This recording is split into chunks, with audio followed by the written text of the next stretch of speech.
Në fshatin Seman të komunës së Ndërmenasit në Fier, jeton një grua që si qytetare e këtij vendi kërkon të paktën që ajo dhe fëmijët e saj të mos dënohen nga ish bashkëshorti me cilin është divorcuar tetorin e kaluar. Zhaneta, nën e 2 fëmijëve, e Vasilis 12 vjeçare dhe Valentinit 13 vjeçar, jeton me prindrit nën terrorin e dhunës dhe të varfërisë pas divorcit me ish bashkëshortin Anesti Mëngjezi.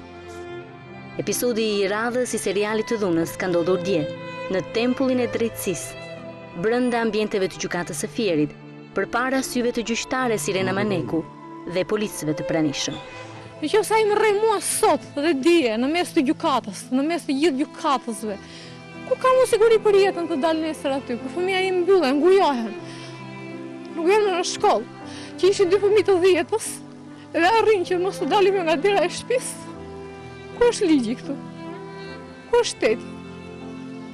Mua më çon në një vend tjetër, se s'donita në një vesh, unë e kuptova që mami e kishte rrahur, ai është babi jon, edhe kështu që vendosa të dilja dhe bërpita që çfarë i keni bërë mamas time.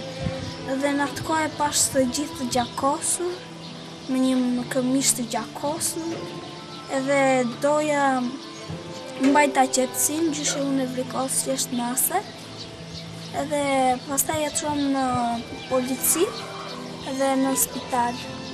Po ne nuk i thrasim babane. Gjendja ekonomike mua vetëm këta 2 prindrit e mi që jam me pension pleqërie, maman e kam të smur me zemër, mua më kam tekur dhe 4 vëllezër, asnjë lloj ndihme ekonomike. Edhe atë urdhrin e mbrojtjes që është e shkruar që kush është me urdhër mbrojtje merr 30.000 lekë për person. Komuna e Ndërmenasit mua nuk ma jep. Edhe sot që baba ime bicikletë, se unë doja ilaçe për vete, edhe nuk i kam marrë akoma, edhe nuk mi japin. Edhe në Tiranë kur kam vajtur që ka thënë, ç'a kërkon? Dua vetëm të shëroj fëmijët e mi, se pastaj këtë tokën do ta ham edhe me të punoj për ta. Fëmijët që se ikën jam me stres të 2, nga babai.